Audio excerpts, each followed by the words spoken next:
Welcome into the PFF NFL Podcast. Steve Palazzolo back here with Sam Monson. And when I say here, yeah, that's right. It's like our Thursday tradition, Sam. Boss is away. We're in Chris Collinsworth's office right now. Back in Chris's office because the comfy chair, I get to sit up, feet up. Yeah, why am I in the real chair here? This is my spot now. I need a recliner or something. Yeah. If anybody wants to sponsor the pod, if you're a lazy boy, yeah. If Lazy Boy's listening, if you guys want to sponsor the pod, we will absolutely do the podcast in a Lazy Boy. This is a nice chair, though. I don't know what this is, but we need to find out who makes this one and get them to sponsor us. Yeah, absolutely. Yeah. You were trying to get Jimmy Seafood to send you some free food and all that stuff. All they said is they do deliver. I know. They didn't get the hint. They did hook us up before when we were in Baltimore, but apparently shipping the stuff to us was a bridge too far. 3 years ago, they really did hook you up. So we're back here in Chris's office doing the podcast. Today it is your NFC South preview. Not Central. I wanted to do a Central preview. I know. How many of our listeners actually know the Central divisions? That's the thing. I made the point to you that a lot of people don't even know. One of our guys downstairs didn't even know the Central divisions were a thing. That it even existed. Right. Because I was going to say, we could just do like an AFC Central podcast, and it's just whoever was in there. Like, you have to know if your team was in the Central. I mean, it's one thing to Jaguars be like, fans. Oh, they were, before my time, but to not even know they were a thing. Do you know that the Jaguars have multiple AFC Central division championships? Yeah. Far more than the Browns have AFC North championships. Okay. How about that? But today it's all about the NFC South. Yes. So do you want to start talking about them? Sure. Do you know who's alphabetically first? Yeah, it's the Atlanta Falcons. It is. Well the done. Atlanta Falcons are first. So we're going team by team here. If you guys are AFC or NFC East fans, your division has already been posted either on YouTube or on whatever podcast channel you like to listen to. So Atlanta Falcons, they have been, I think, one of the better rosters. We're talking about a top 10 roster over the last few years in Atlanta. Last year did not go well for them. Things kind of fell apart in the back seven from a coverage standpoint. And while the offense was still good, they had some red zone struggles really early in the season. They fixed them just a little bit. Matt Ryan had a lot of production. I don't want to say it was completely empty production, but there was a lot of garbage time type stuff in there. And we'll talk about Matt Ryan in a second. But when you look at Atlanta, the tools are there. The pieces are still there for them to go on another Super Bowl run. Are they not? Yeah, broadly speaking. I think they've got they're strong in some of the right areas. Obviously, when you've got Matt Ryan as your quarterback, who is, I think, perennially underrated, generally. I don't think people ever give him credit as being sort of one of the top quarterbacks in the NFL. And while I think it's true that he's never likely to be among the top, couple, he's almost always in that next tier down. Except in 2016, he was. The 1 year. And then obviously Julio Jones has as strong a case as anybody to be seen as the best wide receiver in the NFL. Certainly, I think the most physically dominant. And the rest of that receiving core is strong as well. Mohamed Sanu is a quality player. Calvin Ridley scored a lot of touchdowns last year. Showed, I think, flashes of being the kind of player that would live up to that touchdown number. I think that number flattered him. But I think he at least showed the ability that he can get there. And then at tight end, you've got Austin Hooper, who is solid. Yeah, I think the Falcons have got a lot of good depth along with Julio. Yeah, they've got good weapons. They have one of the best receiving cores in the league. And just to touch on Matt Ryan, more specifically, he has been kind of the poster child or one of them for matching PFF grades and stats and seeing the difference between the two. So the last 4 years have essentially been the grade and his statistical output not really matching up perfectly. So 2015, we said, look, he's better than his stats would show because statistically it was one of his worst years. And everybody's like wondering what's going on, what's wrong with Matt Ryan. He had 21 touchdowns, 16 interceptions. It wasn't great. But we said, no, he played better than that. And then all of a sudden his MVP season, he was really good. That was his best season from a grading standpoint, but he didn't play as well as the stats would have showed. The stats were historic. We're talking, his yards per attempt went up almost 2 per attempt, which is insane. over 13 yards per completion, over 300 yards per game, a passer rating of 117.1. That's unbelievable numbers. And we said he played really, really well, but those numbers were inflated as well by Kyle Shanahan being absolutely incredible as a play caller. Shanahan leaves in 2017. Matt Ryan has some of the worst interception luck of the last few years, 12 picks when he should have had about 6. So we said, hey, he played better than the stats would have showed in 2017. And then last year was the opposite. We said, look, the stats are incredible again. He didn't play as well as the stats would have showed. Those playmakers did a great job, whether it was after the catch, had his interception luck reversed a little bit, had a lot of garbage time help. So he played well, but not 35 touchdowns, 7 interceptions, and some of the numbers that he put up last year. You following all that? 108 rating last year. I got for it. Matt Ryan. I'm there. So he's always kind of the opposite. But the point with him is he's pretty consistently good. I mean, he's a top 8 caliber quarterback. And when you pair him with Julio, Calvin, Mohamed Sanu, you mentioned Austin Hooper, those running backs out of the backfield, and the fact that they don't play a game outdoors until week 12, week 13. That's useful. Yeah. So particularly because last year Matt Ryan had that insane run where his numbers inside were phenomenal. His numbers outside or in Pennsylvania were garbage. And then Washington, he struggled outdoors until pretty much very late in the season. So all that said, passing offense looks like it's going to be intact. It's going to be in good shape this year. Yeah, the big question mark is the offensive line. We took a lot of crap from Falcons fans saying, what do you mean it's not that great? We fixed it because we went in the draft. We went 1-1. Not just first and second round, first and first. You get right guard Chris Lindstrom, you get right tackle Caleb McGarry, and we like both those players. They're 2 guys I think that could be quality starters, but you just don't typically see rookie offensive linemen hit the ground running and dominate to a high level. It does happen. We saw last year with Quentin Nelson, played at a Pro Bowl level, but he was a sort of best guard of a generation type of player. I mean, Ryan Ramczyk a couple years ago with the Saints, one of the best tackles that we've seen. It does happen. It's just rare. And it's very rare that you're going to get 2 of them happen at the same time. So it's the kind of thing where, you might have fixed that offensive line in the future, but you probably haven't fixed it for 2019. Here's one of the things that I've mentioned this before right around draft time. I think it's difficult for fans because the Falcons have had such a good roster the last couple of years. The offensive line has just kind of been a gimme, and then it just dropped off last year. And we're talking about a couple of years ago having Andy Levitre when he was still good at left guard, and Ryan Schrader at right tackle. And so add them with Alex Mack and Jake Matthews. So 4/5 of that offensive line was really, really good to really good for a few years. And then the right guard spot was like a revolving door of struggles.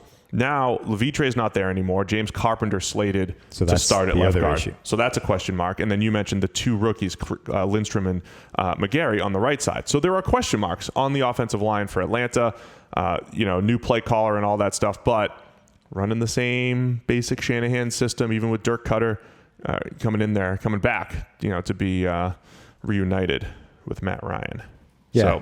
So it's a question. Yeah, I think it's fair to say the offensive line is a significant question the way it wasn't in the past. You've now got 3/5 of that line that are at the very minimum a significant question mark heading into the year. And then on the defensive side of the ball, where essentially the Falcons failed last year, was too many games, giving up too many points or too many yards in the passing game, too many points through the pass game. And I think cornerback is obviously a major question mark, but we got to start with Deion Jones, who has been a game changer when off the field and a game changer when off the field because the stats are like night and day for that Falcons defense. How much is completely on him? I don't know, but I do know he makes a lot of plays when he's on the field, maybe the best coverage linebacker or top 3 coverage linebacker over the last couple of years. He really is. And, as much with all the talk that which is more important, pass rush or coverage, all the numbers say that coverage is the more important element, and everybody thinks about cornerbacks. And usually that's where you're talking when you want to make the big changes to your coverage unit. Cornerback is the most obvious place to do it. But there are other positions, I think, that can make a really big impact. And there are a few linebackers that fit that billing. Bobby Wagner got paid. He got a ton of love. Madden gave him the 99. And PFF said that he's been the most valuable defensive player in that division for a number of years, ahead of Aaron Donald, because he's one of the best coverage linebackers in the game. Deion Jones has the same kind of skills in that what he can do from a coverage standpoint legitimately changes the game. Him, Luke Kuechly, Bobby Wagner, these guys that are like elite coverage linebackers, they change what you're able to do from a passing offense because they make it to places that other linebackers don't get to. Yeah, and we're talking about Jones and Wagner essentially playing in the same scheme, similar role. Those are the guys that need to take away those deep crossers that kill the coverages that the Falcons and Seahawks love to run. And then when they do play man coverage, Deion Jones, he's matched up on a running back quite a bit. That's, your Alvin Kamara's in that division twice a year. He's going to be taking those guys away and everything. So extremely valuable there in the middle of the defense, but they still need to be better at corner. Desmond Trufant, there was a point where Trufant looked like he had this future as a top 5 corner year in, year out. Like he was just going to be, entrenched in that conversation as we tried to look for the next best corner, that next group of corners in the NFL. He's had some issues the last couple of years and some injuries, and the spot opposite him, probably an even bigger question mark. Now, Robert Alford's gone. Isaiah Oliver potentially slotted to be the guy there. So, Brian Poole gone as well, a guy that's, off and on done some nice things in the slot. So the cornerback position, like we say with a lot of teams, can you cover? That's going to be one of the bigger question marks for this year for Atlanta and how well they do. Yeah, and I think one of their issues wasn't just whether they could cover well. It was, that was one of the problems, but it was how much they gave up after the catch. So they were not just allowing receptions, which is obviously a problem in and of itself, but they were allowing a ton of yardage after the catch, after contact. They were missing tackles. It was those kind of just bad defensive plays that were giving up a huge amount of success to other teams.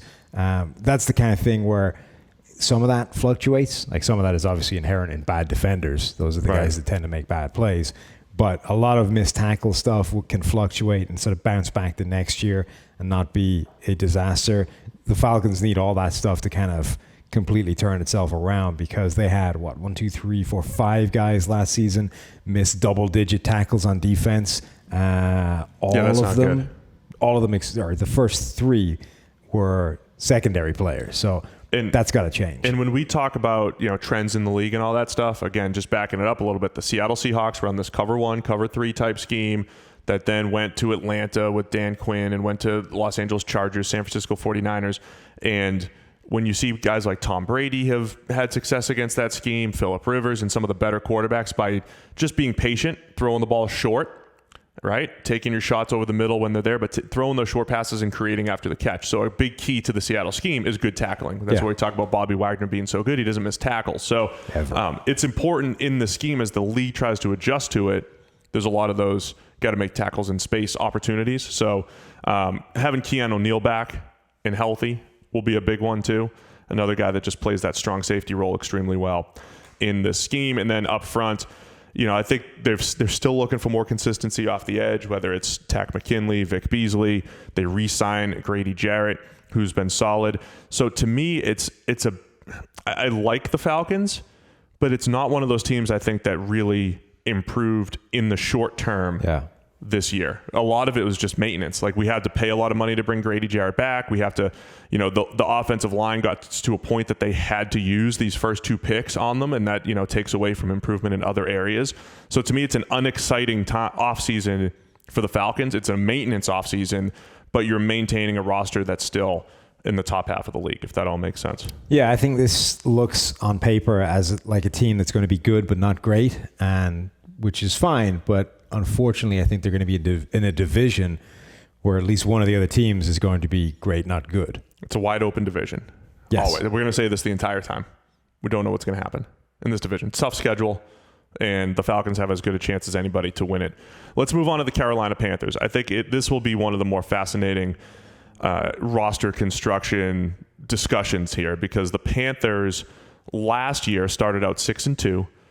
I kept saying, hey, they're the worst 6-2 team in history. Whatever the week was, the worst 4-2 team, 5-2 team, 6-2 team. Every week you were saying that. And Panthers fans will immediately say, well, they were 6-2 and then Cam got hurt, and that's why they fell off. And I think there might be a slight disconnect between natural regression that I think was inevitable for the Panthers given the schedule, who they had to play, and the fact that I think they were overachieving in their first 8 games, and the fact that, yes, Cam had that shoulder injury. And you could see there was a big difference in his play, whether you do it through statistics or PFF grade or whatever it is.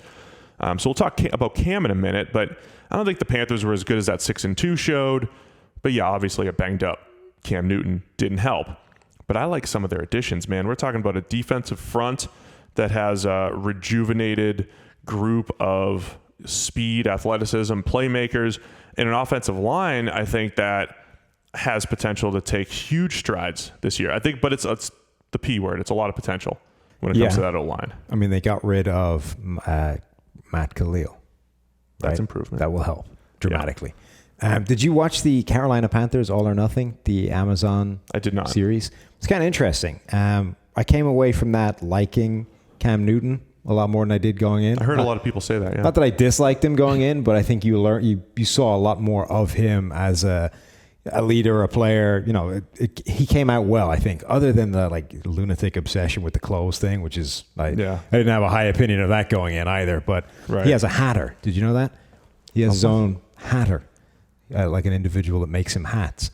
And so he apparently he only wears each outfit once, right? So he gets a guy in to give him an outfit, and then he sends the picture, I think, of that to his hatter in California or something. Puts the hat together. That guy makes him the hat, ships it out. He doesn't even see it until it arrives. And then on goes the hat, and that's his outfit for game day or whatever. I mean, that's a little bit crazy. That's a little much. It's a lot of effort, I think. It is a lot of effort. It's also a lot of money. I mean, that's a lot of cash. But yeah. Whatever. He's got the cash, I guess. You might need a hatter soon. I need something to cover up the bald, but I'm not sure that's why he's doing it. That's what I was implying. I got that. Yeah. Thanks. So you like Cam? Yeah, I came out of that liking Cam. The other sort of takeaways from that is Dante Jackson. I don't think came out of that too well. Yeah. There were a lot of people trying to coach him up throughout the year, including his own teammates holding interventions, being look, you keep saying that you're working at this and you're young and you're going to make mistakes. That's fine, but the same mistakes are happening. This is not. He didn't seem to react too well to all the coaching. So that's kind of something to watch going forward. He's obviously talented. He can make big plays, but there were a lot of people trying to get through to him, and he didn't seem too receptive to it. Yeah. So let's start on the offensive side of the ball and discuss what they did last year, because Norv Turner, he's in his second year as offensive coordinator. Norv did a really nice job of adjusting, because we kept saying, well, Norv just throws the ball down the field. He likes having two backs back there. He likes old school play action game and deep, 20-yard comebacks. But the short passing game was prevalent in Carolina. Cam Newton's average depth of target dropped over 2 yards from what we usually see. So the short passing game was there. Cam's completion percentage went way up, even though his, actual ball location wasn't that great. Again, he did a lot of the stuff that we said. Give him more open throws, let him be a more efficient quarterback, and then pick your spots down the field. Now, the down the field stuff, his big time throw percentage was terrible. It just wasn't there. And then the turnover-worthy plays went through the roof when it came to the shoulder injury. But the point is, they have this offense with a DJ Moore, shifty, speedy, guy that gets open, a Curtis Samuel, hybrid running back, wide receiver. Of course, Christian McCaffrey, who I think could be a slot receiver in this league if he wanted to. So they got this fascinating group of playmakers, and it seems like Norv was really ready to adjust and play the, hey, let's get these guys in space game. Yeah, the offense did not look like what we thought it was going to look like heading into that season, because we were saying all offseason that a Norv Turner offense, the last time we saw it, looked like this kind of archaic system that didn't really fit in today's NFL. But if there's one player that could make that system work, it would be Cam Newton. And that was the exciting thing to watch, is how those two things would mesh. A little bit like we're hoping to see with sort of Bruce Arians and Jameis Winston, which we'll get to later. Yep.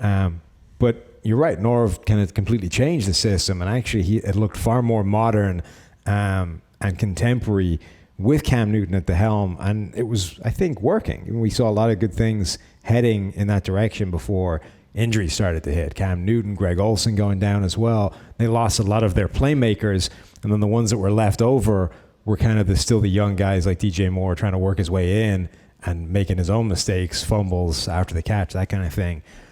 So we didn't really see, I think, the full breadth of what it's capable of being, but it left enough that I'm kind of excited to see it this year.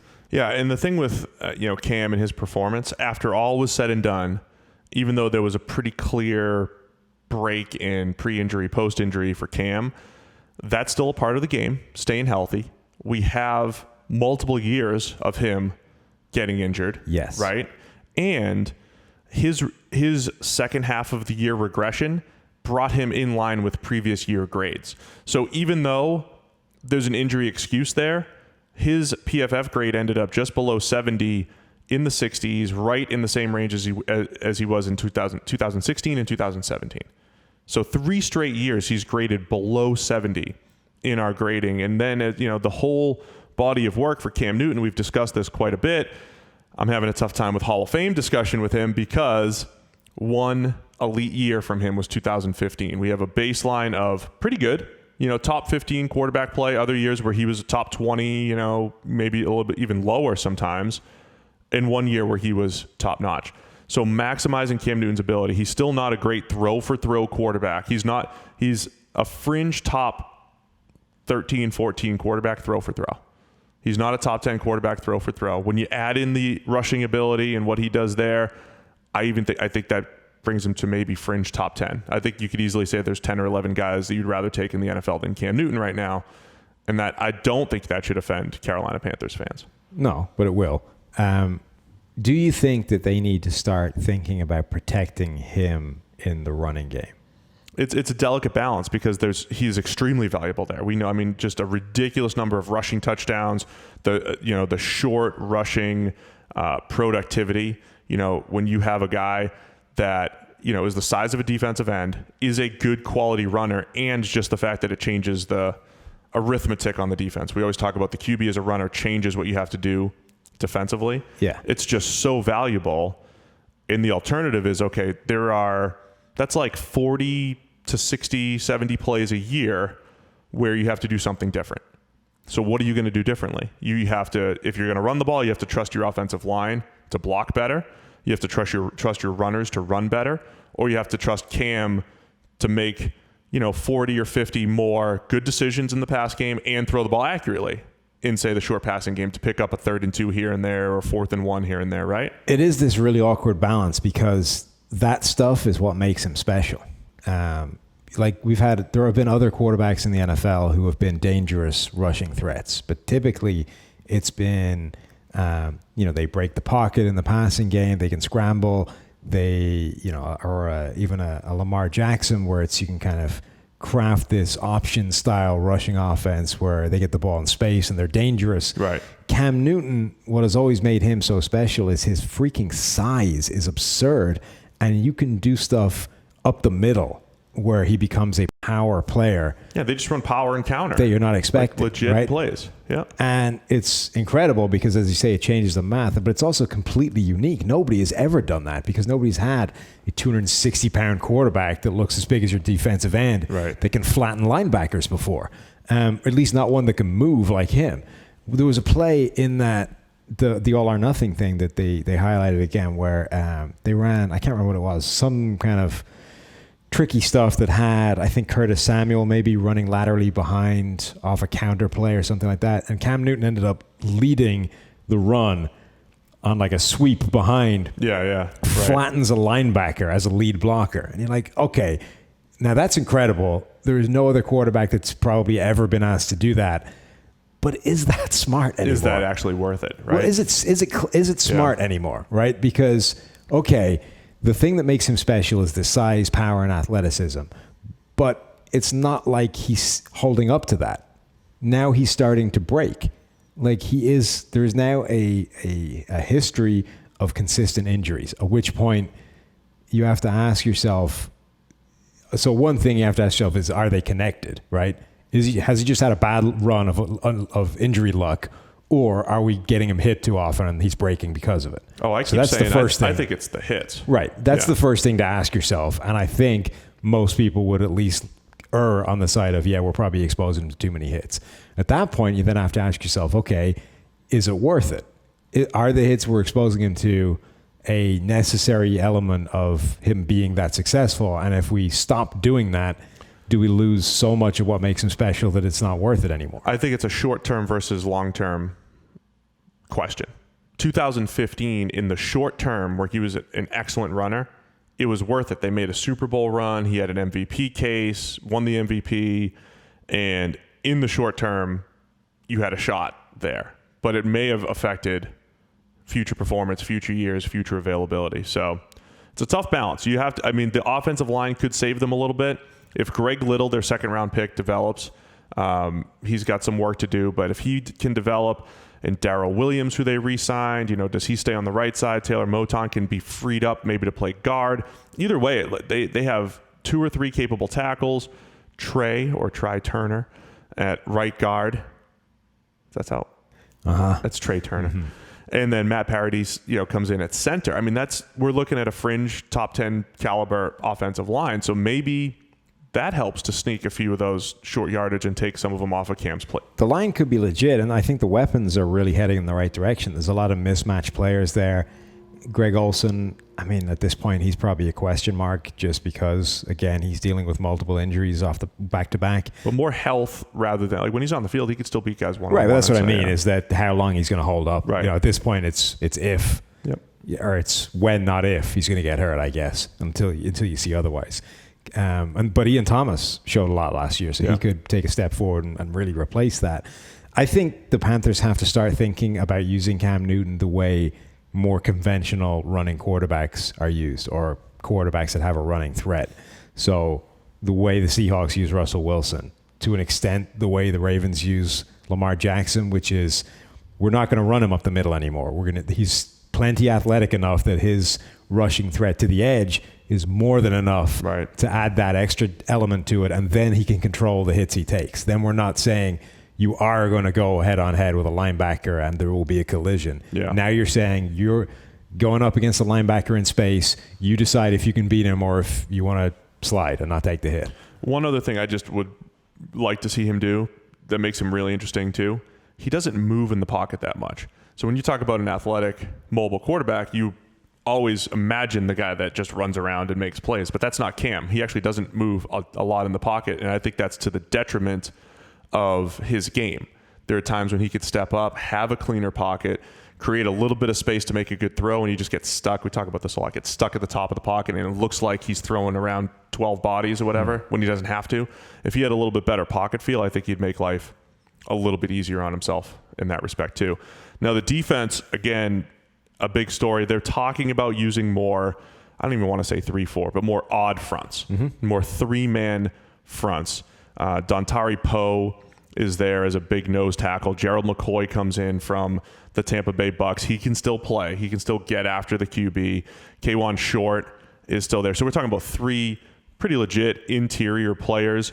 The question will be, okay, they've needed an influx of youth off the edge for a few years now. Mario Addison's been solid, but they bring in Bruce Irvin, and they draft Brian Burns in the first round, who's probably their most athletic pass rusher immediately coming out of Florida State.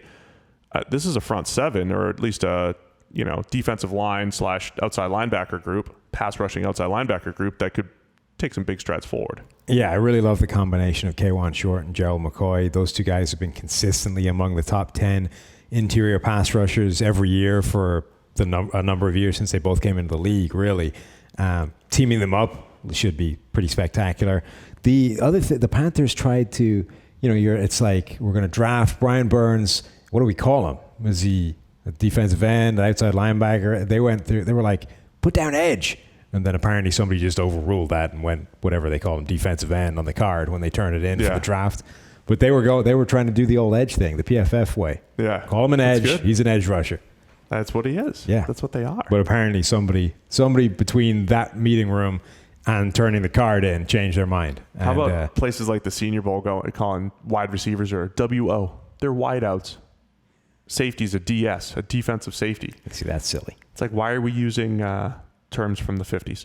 Anyway, the back 7, Luke Kuechly is still there. His health always an issue too, but when he's out there, the number 2 linebacker in the NFL, we just determined, just behind Bobby Wagner. but he could be number one any given year. There's some speed now with him and Shaq Thompson. What they have in the secondary. I just want to know, can they cover? Because James Bradbury's had his ups and downs. He looked best as a rookie. Dante Jackson, you already mentioned some of his issues. He did his best work in the slot in college.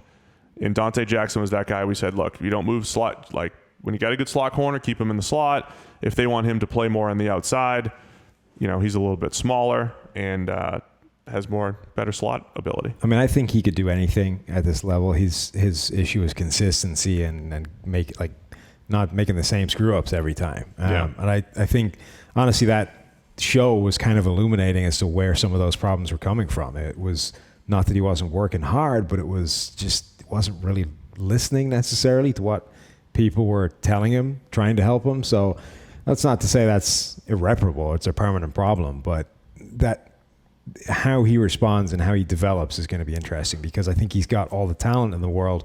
We saw in that 40 yards of gold thing, he's got all the speed in the world. He was like the second fastest guy there. The times were janky because they were using like sprinting blocks. They were counting. Well, no, they 1,000, 1,000. They were using actual sprinters blocks, right? Yeah. Which meant they were all running like 4 1s. Oh, I got you. Yeah, so you can't really compare them to the 40. Yeah. But he was right there with Marquise Goodwin, who was like an Olympic sprinter. So I think the theme of the NFC South, we're going to say the same thing for every team, though.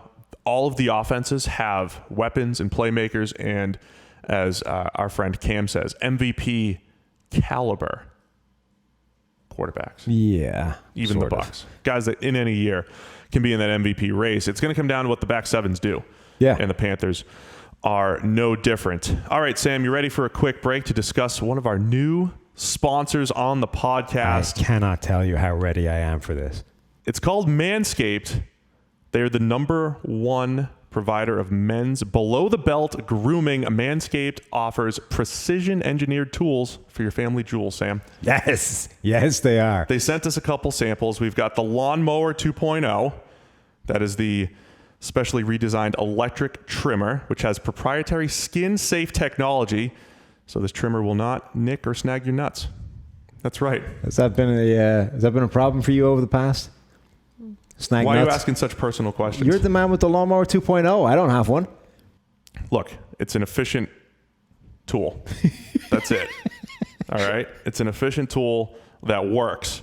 And you got the plow. I did get the plow. So what's going on with the plow? You got the plow, the Lawnmower 2.0, and some other goodies over at Manscaped. There was all kinds of stuff. We got ball deodorant. The crop preserver.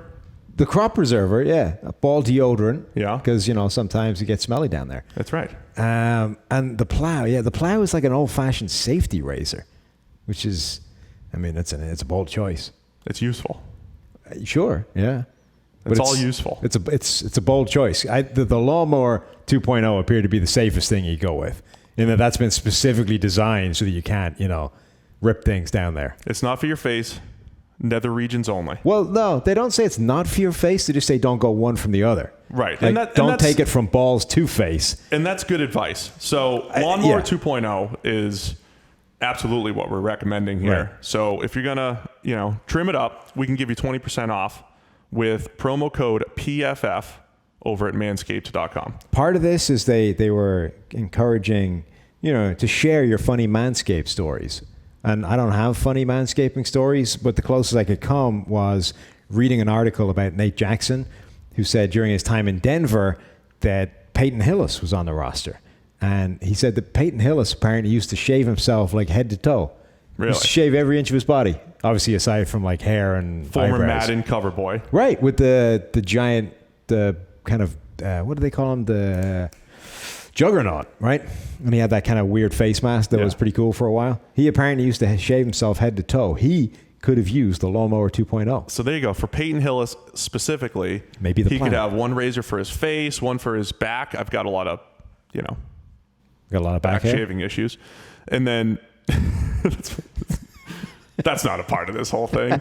But Peyton Hillis could have, you have different tools for different jobs. That's why the Lawnmower 2.0 is again the precision engineered tools for your family jewels, Sam. That's what it is. There's a lot of your body that you can't reach? Like if you're shaving yourself head to toe, there's got to be a significant percentage that you don't have like ready access to. Different right? tools for different jobs. That's what it is. Do they come with like an extender, like a handle? There are things that do that. Yeah, like a telescopic, to get you all the way back. You should ask Peyton. Anyway, we've got great deals for our listeners. You get 20% off and free shipping with the code PFF. It's over at manscaped.com. That's 20% off with free shipping. Manscaped.com. Promo code is PFF. Also, the T-shirt is pretty spectacular. I saw our buddy Eric's wearing the T-shirt. Yeah, the forecast I thought it just said, Manscaped across the front, right? But no, it says Manscaped, and underneath it, there's a little subheading. It says, your balls will thank you. I love it. That's pretty spectacular. These guys were on Shark Tank and everything, so go check it out, manscaped.com. Yes. All right, moving on to the New Orleans Saints, as Al Michaels with New Orleans. The Nolans as Saints. you like to call them. And Drew Brees, man, I mean, they're going all in for Drew Brees. It's another example of a team that has the offensive weapons in place. I think they're going to put some points up on the board. They've got the nice dome to play in. But what we've seen over the last couple years that's different during the Drew Brees era is, first off, an influx of just a ton of talent. I mean, that 2017 draft class is as good as we've seen in recent history from the Saints or from any team. And they've played much better defense. Now, they have a knack for not playing defense the first 2 weeks of the season, no matter what. They did it last year, too. They got torched by Ryan Fitzpatrick. Well, look, Fitzpatrick was on fire, and you just can't defend that. He was. He absolutely was. But, the dome works both ways, too. As it helps passing offenses. Your defense is going to give up a little bit here and there, but they've made great strides defensively the last couple of years. What are you expecting from the Saints here this season? Well, first of all, I want to ask you, a lot of people seem to think that Drew Brees is done because he had some bad games down the stretch after Dallas. All kinds of people. When we were posting up our quarterback rankings or the top 50, the PFF 50, all kinds of people are like, Drew Brees, he was terrible after Dallas. He's done. He's old. Arm's gone. So Drew Brees, I mean, look, his first 8 or 10 games were absolutely outstanding. I mean, they were right up there. We always talk about Rodgers has these stretches in his career, and Brady has these stretches in his career that were probably as good as we've ever seen. And of course, Peyton's had those stretches. This Drew Brees stretch was as good as we've seen. It was right up there, right? Just throw for throw, right up there. And then when he tapered off a little bit, they only scored 10 against the Dallas Cowboys. They didn't score a ton against Carolina. I think it was Monday Night Football. But even those games, that was a lot of got some drops here and there.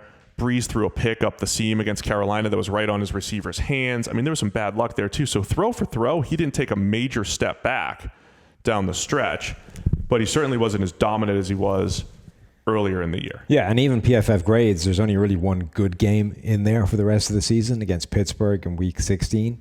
Everything else is significantly lower in terms of PFF grades. So he dropped off, but it was like he dropped off to even off for how high he was earlier in the season. The full body of work was still his best body of work in years. Right. It's this thing again where you're saying because he's old, any slight hint of bad towards the end, it's like, well, that's the start of the end. That's the wall. He hit it already. He's done. Well, plus the entire NFL tapered off in the second half of the season for a few reasons, because refs stopped calling every roughing the passer.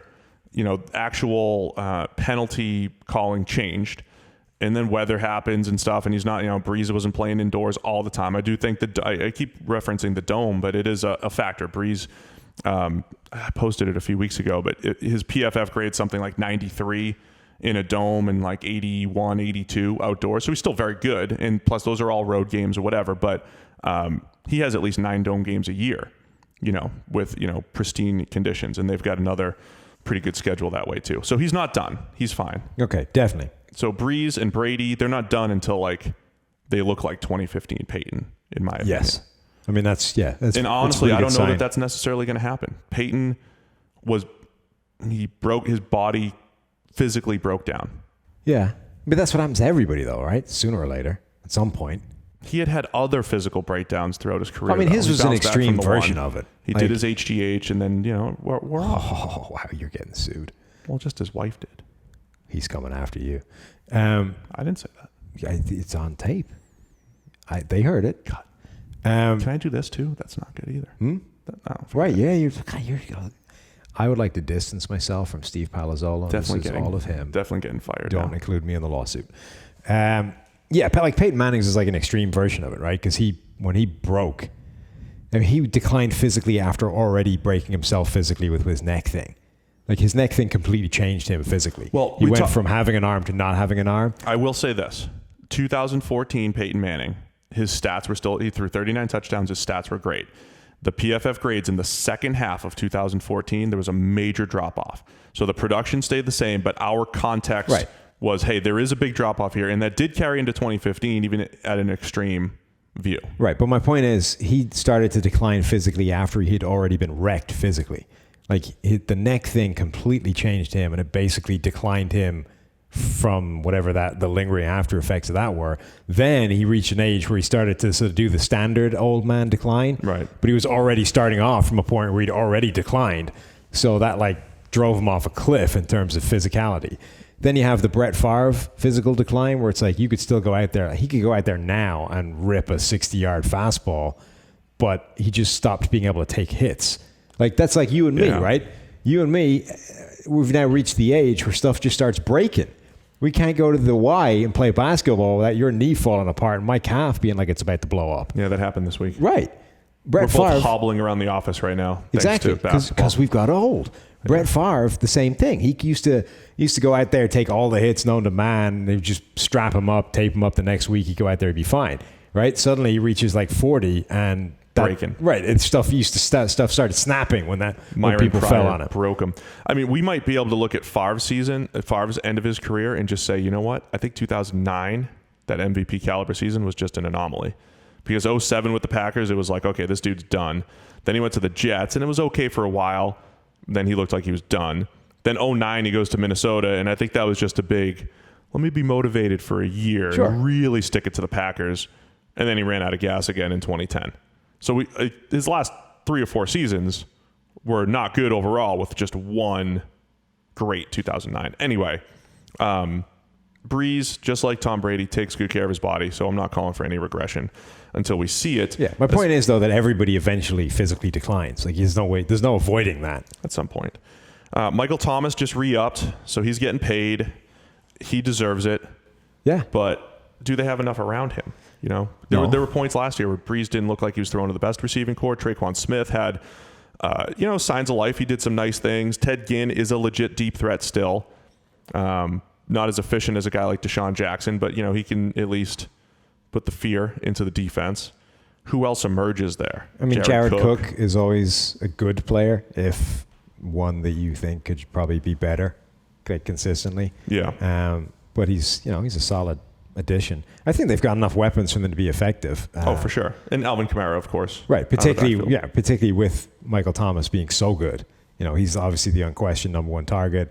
He is by far Drew Brees' sort of favorite target. If you look in terms of market share of what he's done with the ball over his career, he's never thrown the ball to one player with a higher rate or at a higher percentage of his total pass attempts than he has to Michael Thomas. So Michael Thomas is essentially, statistically, Drew Brees' favorite target of his entire career and responds by catching as high a percentage of those passes as anybody's ever thrown to.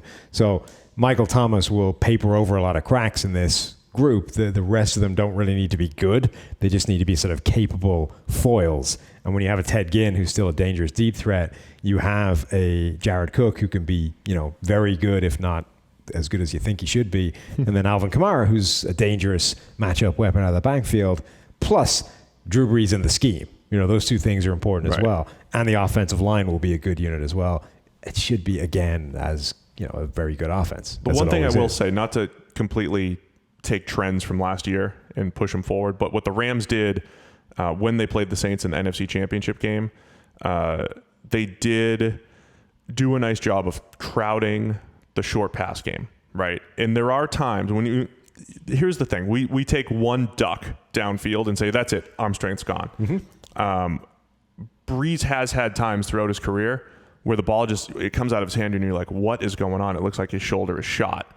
It happens a couple times every year, to be honest. But it happens with Phillip Rivers sometimes. It happened with Matt Ryan last year. Matt Ryan's arm looked like crap for periods. It looked terrible. But Breeze did have points late in the year where the Eagles, he threw a duck against the Eagles for a pick. The Rams were daring him to throw the ball down the field. And now they were finding mismatches underneath with Kamara and all that stuff. Like, they have answers to that stuff. But, I think Breeze at his best stretches the seams, stretches the field. I do want to see if teams sit on the short stuff a little bit more, because they don't. If Ted Ginn's not on the field, like, Ted Ginn can stretch the field a little bit, but beyond that, is there anybody else that you're putting, that's putting fear into the defense? So there's something to look at there. I mean, Michael Thomas is also, he's like a complete receiver. He's not obviously a deep threat, like specifically a deep threat, but he can go deep. Do you hear Eric's comp for him? No. Chris Carter. Well, it's not terrible. It's pretty good, right? Yeah. I mean, like the high end of possession receiver. Yeah. Right. And that's not a derogatory term. Right. And Chris Carter, even like the older he got, the more into possession receiver he settled. Sure. But earlier in his career, he was a way more dynamic. He was. Right. All around receiver than that. You don't catch whatever it is, 1,100 passes without being able to do a little bit more than be a possession receiver only. Anyway, expecting this passing offense to be okay. They've got the best tackle tandem in the NFL with Teron Armstead and Ryan Ramczyk. Some question marks in the middle. Eric McCoy, second-round pick, likely slated to start, as we said, around free agency. They do need a center, and Eric McCoy would be a good fit. That's the guy that they have added in there. So the O-line could actually improve just a little bit with McCoy there. Maybe Larry Warford bounces back a little bit to where he was earlier in his career. And just Pete, uneven play from him over at left guard. We mentioned the defense, though. Yeah. Marshawn Lattimore's got to get back to his rookie self. Mm-hmm. It's natural for cornerbacks to just not put up 90-plus grades every year. It's difficult to do. Yes. He has to face Julio twice a year, an explosive Bucs offense twice a year. So it's not an easy job, but I still think Marshawn Lattimore's in that elite, top 10 cornerback conversation. What happens opposite him is the biggest question mark on defense. Eli Apple improved that secondary a touch last year over Ken Crawley, but there's still a lot of room to grow there. Yeah. I honestly think their best bet might be playing like Patrick Robinson as a Chris Harris type, where he's your number 2 and then kicks inside the slot. At least you're minimizing the number of snaps for somebody not good is the boundary corner on that side. But it remains to be seen what they'll actually do with that. I think the good news for this team, though, is that the front 4 and the front 7 actually is getting really strong and enough to. It's reaching that point where it will help the back 7. It'll actually sort of make life easier and reduce the amount of time those guys spend covering, because they're getting really deep up front. Yeah, and it's been the Cam Jordan show for a few years now. I still want to see more from Marcus Davenport. Sure. Here's the tricky thing for the Saints. I know they're kind of up against it from a cap standpoint, and they keep mortgaging the future to keep Breeze there. You can't bring 15 draft picks in every single year.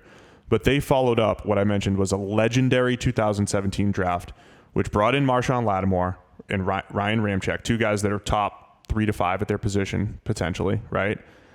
Marcus Williams at safety, very good safety. And then who else am I? And Alvin Kamara. Yeah. One of the best pass-catching backs. I mean, that is an incredible draft class. They followed it up with that crazy deal to trade up for Marcus Davenport in 2018 and brought in very little in that draft outside of him, Traquan Smith, and then last year had fewer picks because of the Davenport trade, and they brought in Eric McCoy. So it's one of those things when you talk about impact players, they brought in 4 impact players in 2017, and then 3 guys who could make an impact over the last 2 drafts. So they were almost in this golden opportunity to just continue to build, and I think they screwed it up a little bit. I mean, yeah, the Marcus Davenport trade just remains kind of amazing. This whole idea of trading away a future first-round pick to move up to get somebody in the first round this year is always kind of nuts. And it's only really explainable if it's a quarterback. Anything outside of that, it always kind of looks crazy. Right. Just because it's so hard for that guy to be worth the value of 2 players. It's just... Well, so the point is, even if he was Khalil Mack, his value against two players is tough to justify. Right. And then there's just the chance that he's not Khalil Mack. Yes. And that you're wrong. Right. And that's why the best drafters know. Take two swings at it. They know that. Because you're probably not hitting 100%. Right. And I understand that maybe it's tough to keep that many guys under contract or whatever, but it's still, even in the short term, that's the thing too. When teams make a move to go get one player because they think they have to win now, it's still more valuable to have two good players than one good player in the short term and in the long term. So that's where I think it was risky. It was just really risky. But the Saints, again, they're right there with everybody's got a chance to win this division. I think risky is the wrong word for it.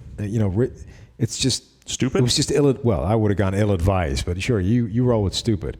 No, I'm asking what you would have said. I would have said ill-advised. Yeah, I wouldn't have done it. I don't think it's risky because I think risky implies that there's a chance that it's the right option. It's ill-advised. Right. Okay. I think ill-advised more accurately characterizes it something you shouldn't do. I mean, there's a chance he could have been Khalil Mack plus Von Miller. Is there? What if he was double Khalil Mack? If he was double Khalil Mack, that would be quite useful, yeah. Yeah, that would have been good. All right, so Saints are right there as much as anybody. We're taking a lot of time on everybody today. Yeah. That's okay. We also spent some time talking about manscaping. Well, yeah, Manscaped, PFF, promo code 20% off. Go get it. Tampa Bay Bucks to wrap it all up. Is this the year? God, no. That Jameis Winston hears his name in the MVP conversation. Ugh. All right. We keep having this discussion, right? You are convinced every year without anything changing. I'm laying out. Jameis Winston will have one of these years where he puts it all together and we get MVP Jameis Winston. And I keep telling you it's never going to happen. Having said that, this is your year, right? If it doesn't happen this year, you can't ever mention it again. What do you mean? This is your year. It took Carson Palmer until the 10th year of his career. Right, but it took Bruce Arians for him to do it. So Bruce Arians comes in. His second year with Bruce Arians. With his hyper-aggressive, deep down the field. His third year with Bruce Arians. Passing attack. Jameis Winston, who's always aggressive, deep down the field, passing. Put the two of them together, now's your time. That's your time. If it doesn't happen this year. Because if it's not this year, it's another year. No, I don't want to hear it anymore. I'm all done. that I've done is looked at the passing profiles of Jameis Winston, compared them to other similar quarterbacks like Cam Newton, like Carson Palmer, guys who have a high percentage of positively graded throws in our system, high percentage of negatively graded throws in our system. Did you know, since coming into the league, that Jameis has the highest percentage of positively graded throws? Yes. And what does he have on the other side? Second highest percentage of negatively graded throws. Yeah. So the goal here, much like 2015 Carson Palmer and Cam Newton, is those negatives are mitigated a little bit. They're less disastrous. They're they're just misses instead of right at a linebacker. You cut down on some of those negatives, and to get positively graded throws in the NFL, you pretty much need two things. You need a guy that's aggressive and willing to throw the ball down the field or beyond the sticks, really. Uh-huh. And you need a good group of playmakers. You know who else you're describing? Who? Ryan Fitzpatrick. So that was a little bit of the epiphany that maybe we had last year. So maybe for years I was comparing Jameis Winston to Carson Palmer and Cam Newton. Yeah. When it was the guy that was on the roster. Yeah. Ryan Fitzpatrick. And I don't remember you making the argument that Ryan Fitzpatrick one of these years is going to put it together and become an MVP. But he's always had it in him, apparently. Well, don't forget, Manish was trying to make the MVP case for Fitzpatrick in 2015. Yeah. When he put up like 30 touchdowns. When he had Brandon Marshall and a bunch of other receivers that were winning the YOLO balls, making them look good. Oh, yeah. Yeah. But he was MVP before he went like 22 PFF grade in the last game of the year. He was never in the MVP race. It was a ridiculous point. But Fitz always had this aggressiveness. Yes. That, if you hide the bad stuff enough, you could put together a pretty good season. Right. I mean, I can get on board with the idea that he can go on a Fitzpatrick type run and for a few weeks look like an MVP, and then the wheels will fall off and you will go back to being, who he is. Now, I just don't see it happening for a full 16-game slate. Oh, it's tough to do. I mean, it's a fascinating case because he's volatile on a play-for-play basis, but his PFF grades have been in the low 70s the last 3 years. I mean, pretty consistent. Yeah, it's actually kind of amazing how landed consistently there. They net out to the same number. Yeah.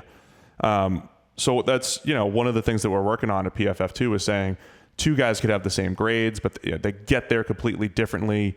And there's different value in there. And I think there's a lot of value in the guy that can make plays down the field. And especially when you pair him with Bruce Arians and then Mike Evans and Chris Godwin as your starting receivers, OJ Howard, Cameron Brate as tight ends that can get down the field. Now, not having Deshaun Jackson, Deshaun Jackson makes that the best receiving group.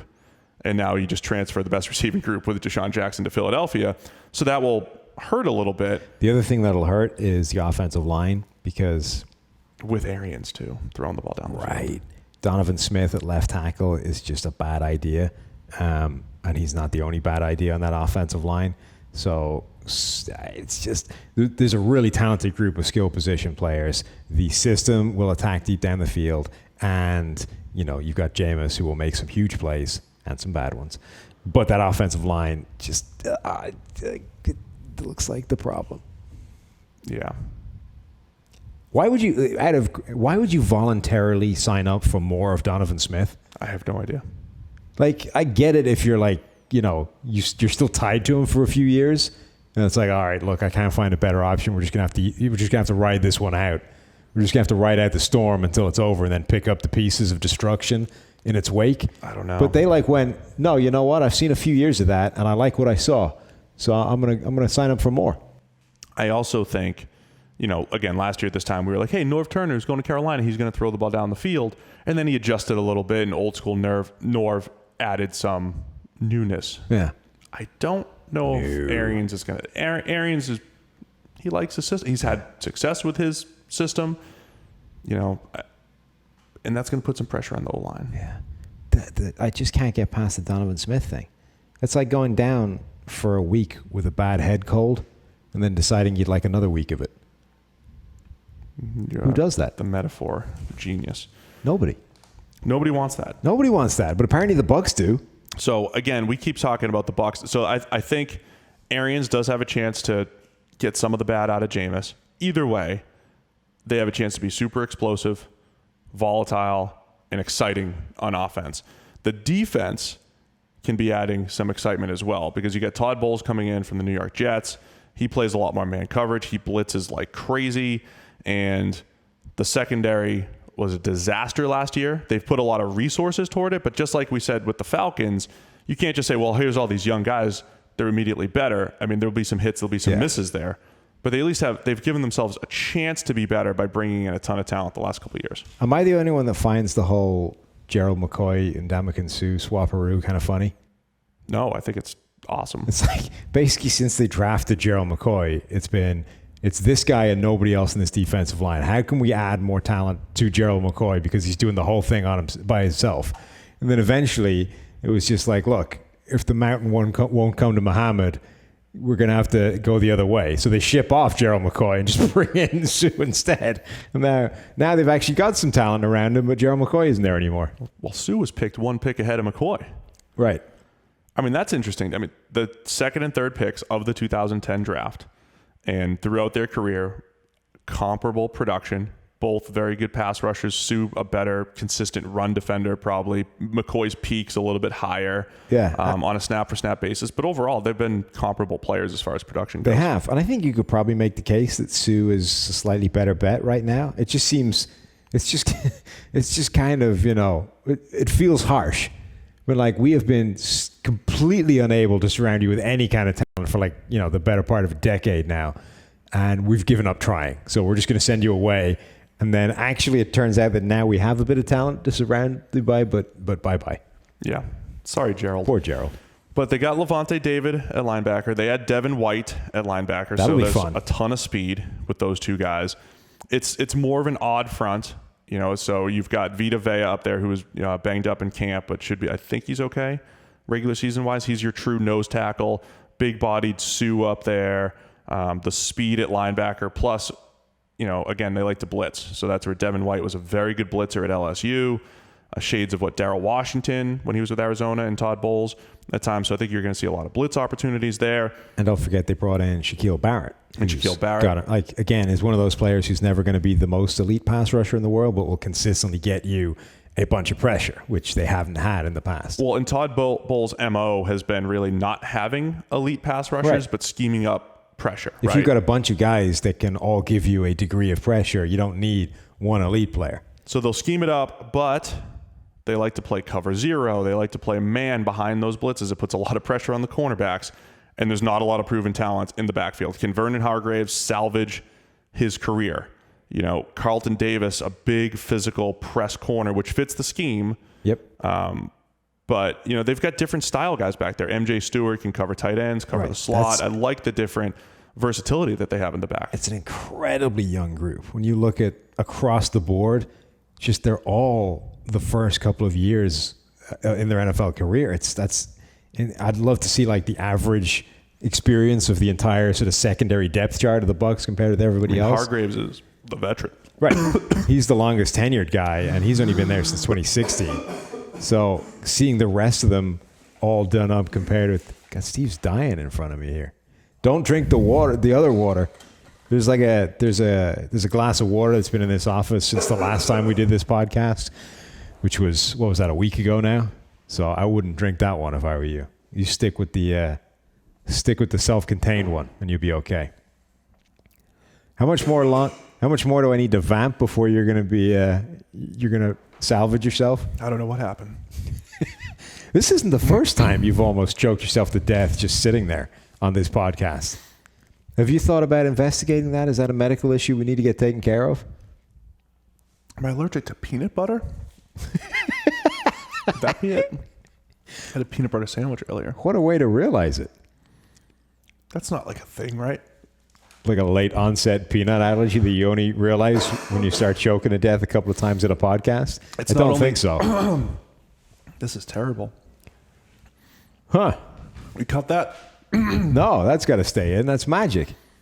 These are the endearing things that make our fans love us, Steve. You choking to death on screen. We've been wanting to ask the fans, do you really love us? Now I've lost my voice. Perfect. So this podcast is wrapping up quite soon. This is bad. Yeah. So Bucs, young secondary, Steve.